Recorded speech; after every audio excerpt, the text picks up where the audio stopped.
You gotta take our video down. I don't give a take our down, and you're not allowed to come back to New York City, bro.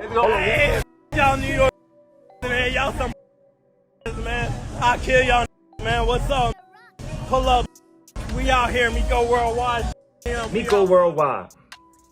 Listen, I'm a grown ass man, and I can admit when I'm wrong. You know what I mean? I can apologize for my mistakes. I spreaded some false rumors about you, man. And I know in the video I said that you forced yourself on a 15-year-old boy, and I was wrong. You know what I mean? And that wasn't true. Instead, you forced yourself on a 17-year-old boy. My bad. Next time, I'm gonna make sure that I get the facts straight. YouTube has been on fire since China Mac addressed criminal allegations against another YouTuber by the name of Miko Worldwide. Based out of Georgia, Miko's YouTube career dates back to 2019 when he started vlogging in the Dominican Republic before traveling to other foreign locations such as Thailand, Germany, and Colombia. But his last trip to Colombia in 2020 would gain national attention. Miko was arrested by Colombia's CTI, a law enforcement agency that partners with US law enforcement when investigating, arresting, and deporting criminals. According to the CTI's website, Miko was located inside of a restaurant in Medellin, Colombia, and placed under the authority of migration pending deportation back to the US. The CTI stated, according to reports from US authorities, Miko offered drugs to a 10-year-old, sexually abused a minor, and tied his feet and arms before putting him in a car's trunk. The attack occurred in the state of Georgia in 2018, and for this fact, there is a conviction and an arrest warrant. The article also states in 2012 Miko was convicted for sexual crimes against another child under the age of 10 in Georgia. To evade the US, Miko left the country as a YouTuber where he traveled the world and shared videos of his charitable works. At the time, he had just over 30,000 subscribers.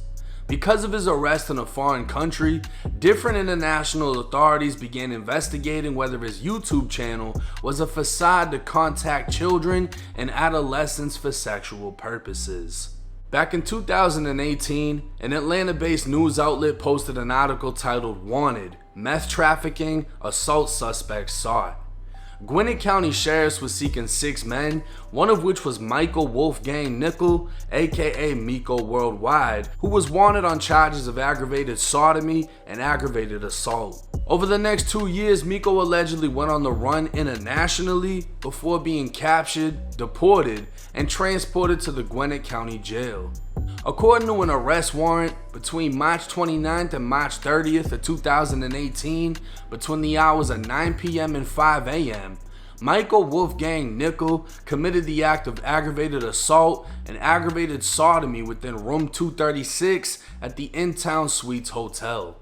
Michael Worldwide was accused of assaulting the victim with his hands by applying pressure to the victim's throat to choke him from behind while committing the act of aggravated sodomy. Now this is where I believe the Colombian authorities made a mistake.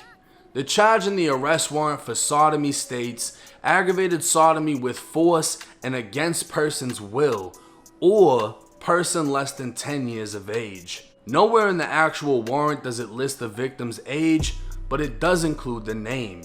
The warrant also doesn't include the co-defendant, who was the third person present in the hotel room that night. March 18, 2018, Miko, who was 27 years old at the time, was hanging with a friend named Ishwa Long, who was 22. According to Miko, Ishwa was on a dating app called Jacked, which claimed to be the most diverse community for gay, bi, trans, and queer people around the globe. In simpler terms, it was a Tinder app for the LGBTQ community. That's where a 17-year-old named Bryson Orr made contact with Ishwa with the intent of hooking up. Miko would drive with his friend to pick up the 17-year-old, and when he got in the car, Miko alleges he asked to be taken to Walmart. The three would enter the Walmart and Bryson would steal cough medicine before going into the bathroom where he ingested it. The cough medicine was known as triple C's and is commonly abused by teens to get a euphoric effect. The three drove to another location to buy marijuana before going to the hotel room that was under Ishwa's name. That's where Ishwa and Bryson smoked while Miko watched, and according to Miko, Bryson started to twerk naked on the bed after. That's when the three of them engaged in consensual sex. After they did what they did, they noticed 17-year-old Bryson was bleeding from his rectum. Bryson would clean himself in the shower before being driven home by Miko and Ishwa, who knocked on the door of Bryson's home, but nobody answered. Bryson decided to check his brother's car door, which was unlocked, so he sat in the car and waved Miko and Ishwa off. It wasn't until the next day when Bryson's mom returned home from an out-of-town business trip that Bryson claimed he'd been raped. He'd spent the morning and afternoon with his brother, but failed to mention anything about an assault. That same day, the Swanee Police Department would respond to the hotel room, arresting 22-year-old Ishwa Long for aggravated sodomy. Police would arrive at Miko's parents' house, next to which Miko fled out of the back of the home, evading a police pursuit that involved canines. Within a short amount of time, he was able to disconnect his phone, abandon his car, and quit his loss prevention job. When contacted by detectives, Miko claimed there'd been a death in the family, and Miko would remain at large for the next 2 years until capture in March of 2020. Now, the victim claimed to have a much different experience with Miko Worldwide than the one Miko would eventually share in his defense. It turns out that all three men had met a month prior to this incident, and all three of them admitted to it. During that time, they'd smoke, and the victim gave oral sex to Miko, which would be used in Miko's defense as a clear indication of consent in a previous interaction. But in this interaction, the victim claimed to have blacked out. He started off by saying it was Miko who contacted him through the dating app using a fake name and profile picture. He asked if he wanted to do meth, to which he agreed. He admitted to stealing the cough medicine as Miko and Ishwa watched him take it in the bathroom, and when they got back to the hotel room, they asked him if he'd ever smoked angel dust. He was handed a blunt he believed contained marijuana, which caused him to lose consciousness. As he came in and out of consciousness, he realized he was being choked from behind and sodomized by Miko. Bleeding from his rectum, he was taken to the shower in the hotel room before being driven and left on the porch of his home as he was unable to walk. A medical examination would find a 3-centimeter anal tear within his body. Ishwa Long, Miko's co-defendant, would end up taking a plea deal in the case for a lesser charge of cruelty, in which he admitted to throwing away the bloody sheets from the hotel room. The statement he gave to detectives would align with the statement given by the victim. The victim, who said he was raped, would say he required Miko and Ishwa to wear condoms, which shows initially he consented to sex. But what he didn't consent to was waking up only to be choked unconscious by Miko, who was penetrating him. With Miko in the county jail without bond, Miko's defense would file a motion for bond reconsideration. Initially, it was determined Miko posed a flight risk, as he'd obviously been captured in another country and the courts were aware of his YouTube channel. A fugitive report would state that after he was captured, Miko engaged in a physical altercation with customs or an ICE official in Colombia, causing him to have to be removed from the plane that was extraditing him and resulting in Gwinnett County having to pay for a private plane to bring him to the US. During that flight, Miko would brag about his channel and his freedom while having warrants for his arrest, causing his bond to be denied. His defense would argue that Miko had been in jail for over 6 months without incident. Miko had been attacked by an inmate but did nothing to defend himself other than stopping the inmate from further harming him. His defense would say Miko fled the country in fear of punishment for the crime he was accused of, but he had no intention of fleeing again. His lawyer would also detail Miko's background. He'd worked for the past 5 years in retail loss prevention, a job based on identifying suspicious customers and preventing theft. Miko also had previous experience in law enforcement, but the lawyer obviously didn't want to bring up Miko's past arrest, in which he was charged with impersonating an officer. Back in 2013, Miko was a part of a group causing a disturbance within a restaurant. When police responded, Miko identified himself as a police officer but refused to provide identification. He'd further informed the officer he was POST certified, which stands for Peace Officer Standards and Training. POST is a training program meant to raise the training level of law enforcement officers. Miko had also received tactical squad basic training, basic correctional officer training, pepper spray training, mental health training, and a community service response team certification.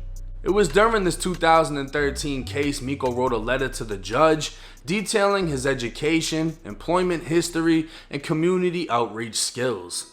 He'd recently graduated with his undergraduate degree in criminal justice technology, stating his growing passion for criminal justice. He spoke on working closely with many police officers due to his role as a retail loss prevention detective, and he'd even participated in the Atlanta Police Department's marathon, raising awareness and funding for Crime Stoppers. But back to his other case.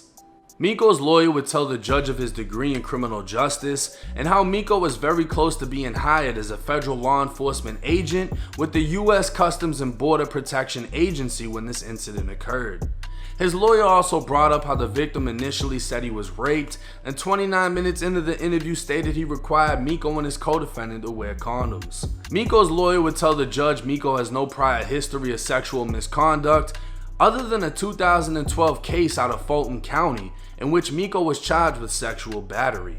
The case was disposed without conviction, and details regarding the case were unavailable.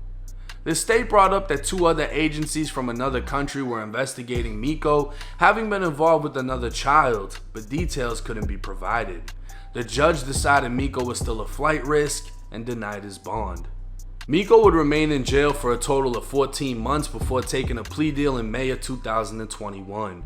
Specifically, he'd take an Alford plea, in which the defendant, aka Miko, maintains innocence and does not admit to the criminal act he's accused of, but admits that the prosecution has sufficient evidence to persuade a judge or jury to find him guilty, so he agrees to be treated as guilty. The negotiated sentence would be 5 years probation with early termination in 3 years, and he'd be guilty of only aggravated assault, with the state agreeing to drop the charge of sodomy.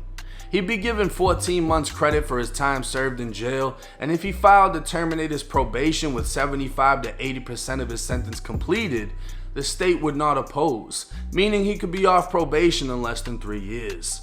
It was explained to Miko that if he was to take the charges to trial and lose, he'd face a possible 25 to life in prison for sodomy and a possible 20 years for aggravated assault.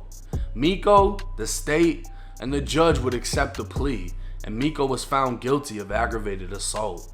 Within the following month, Miko would return to YouTube, and over the next few months would begin blogging his journeys through some of Atlanta's most dangerous neighborhoods before transforming his channel into a hood vlog channel in which he travels city to city, state to state, giving an inside look into some of America's most dangerous neighborhoods, as those featured in the videos would flex guns and proclaim gang affiliations. All of this was being done with many not knowing or claiming to not know Miko's criminal history up until Miko would link with China Mac.